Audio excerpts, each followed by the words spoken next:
series finale of X-Men next Saturday morning. Check your local listings. I'm grateful to have the chance. Recently, Ross Marquand, one of the actors from X-Men 97, opened up about how long fans might have to wait before we finally learn what happens to the team after the wild Season 1 finale. It's been a big question ever since the finale left everyone scattered across different points in time. Marquand, who voices a bunch of characters on the show, including Professor X, Charles Xavier himself, and the legendary villain Apocalypse, gave a few hints during a recent panel. At the end of Season 1, things were pretty chaotic. Magneto, Professor X, Rogue, Nightcrawler, and Beast all got thrown back to around 3000 BC, which is already a handful, while Jean Grey and Cyclops were sent way into the future. Meanwhile, poor Cable ended up stranded right in the show's present timeline. So basically, the X-Men were all over the place, and to make things even crazier, the group stuck in ancient times finds themselves crossing paths with a young version of Apocalypse. Although Marquand provides the voice for the villainous Apocalypse, the younger version, known as N. Sabanur, is actually voiced by Adetokunbo McCormack. It's a nice little detail because it keeps the timeline feeling authentic. After all, a young, not yet powerful Apocalypse probably shouldn't sound exactly like the supervillain we know. This isn't the team's first encounter with Apocalypse either, because X-Men 97 follows the same continuity as X-Men the Animated Series, where Apocalypse showed up more than a few times to cause trouble. But even though the team has faced him before, this setup feels different. Rescuing a young Apocalypse hints at a much deeper, more personal conflict for Season 2. During a panel at AwesomeCon, hosted by Joe Deckelmeyer from Screen Rant, Marquand dropped some interesting, if slightly cryptic, updates about what's coming next for the series. When Deckelmeyer asked which comic runs hardcore fans should dive into to prepare for Season 2, Marquand didn't spill too much. He just said to focus on Apocalypse. And when Deckelmeyer tried to nudge him toward confirming if Age of Apocalypse was the one to read, Marquand played coy, saying, "I don't know, maybe. You said that. I didn't say that." So even though Marquand didn't outright confirm it, it really sounds like Age of Apocalypse, one of the most famous X-Men comic storylines ever, might be a huge influence on the next season.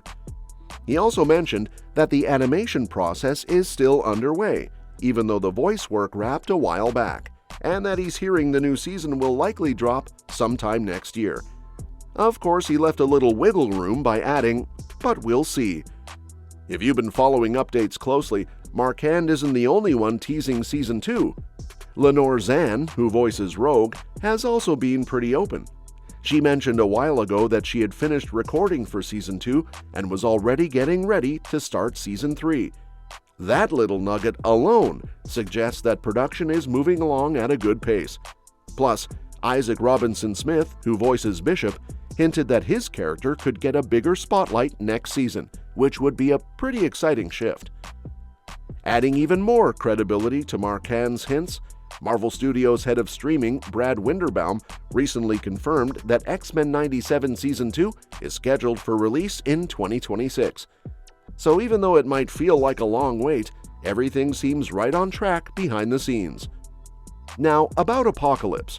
There's a lot of mystery around how exactly he's going to fit into the story.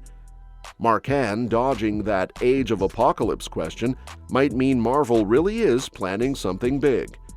Age of Apocalypse is a massive storyline in the comics, set in an alternate universe where Professor X dies early, Magneto leads the X-Men, and Apocalypse takes over most of the world.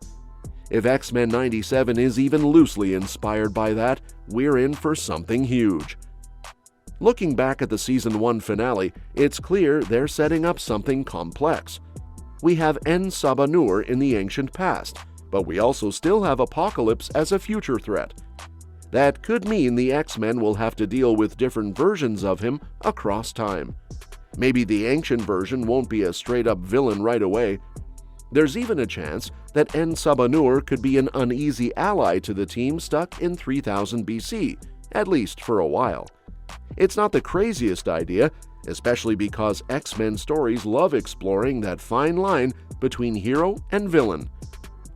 And even though the behind-the-scenes situation shifted after Marvel parted ways with original showrunner Bo DeMaio, there's no major overhaul happening to Season 2. Matthew Chauncey is now overseeing things moving forward, but it looks like Season 2 is staying true to the original vision. That's good news, because even though the firing of DeMaio came as a surprise and had fans nervous, Season 1 still crushed it with audiences. Leading up to its premiere, X-Men 97 had massive hype around it. But then, news of DeMaio's exit made people wonder if the show would live up to expectations. Turns out, it absolutely did. Season 1 launched with a bang and kept that momentum all the way through the finale. Critics loved it. It landed an insane 99% rating on Rotten Tomatoes, and fans weren't far behind, giving it a 91% approval score. That 99% actually makes it the highest-rated Marvel Studios Disney Plus project to date, edging out even Ms. Marvel and your friendly neighborhood Spider-Man. Even more exciting is the fact that Marvel isn't slowing down when it comes to animated projects. So while fans wait for X-Men 97 Season 2, there's still plenty of animated Marvel content to look forward to. And even though Matthew Chauncey has taken over as showrunner, there's no reason to expect major changes for Season 2, which is reassuring. Coming back to X-Men 97, at a recent Indiana Comic Convention panel, Lenore Zann gave a little more insight into the series' progress. She was joined by original voice actors Chris Potter and Allison Court, and while discussing Rogue's character evolution between the original series and X-Men 97, Zann mentioned that recording for Season 2 is fully done and confirmed again that it's aiming for a 2026 release. Even though this wasn't shocking news, it matches what others had hinted at before. It's good to have more confirmation. Last summer, when Maggie Lovett interviewed Zann and Matthew Watterson, they had already said they were nearly finished with voice recording. Zann also shared a sweet moment about meeting the new writing team. She revealed that Matthew Chauncey, the new head writer and showrunner, had taken the time to give every writer a copy of her memoir, A Rogue's Tale, as a Christmas present. It's a small thing, but it shows there's real care and respect behind the scenes, which can only be a good sign for the show's future. Even though fans will have to wait until 2026 for X-Men 97 Season 2, it feels like the show is in good hands.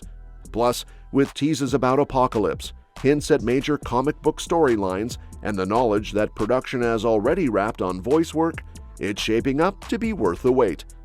In the meantime, Marvel's animated slate looks busy enough to keep fans entertained.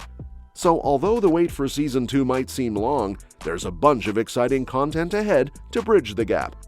And that's the scoop on X-Men 97 Season 2. If you enjoy the content we share here, make sure to hit that like button and subscribe for more updates just like this. Thanks so much for watching, and we'll catch you in the next one.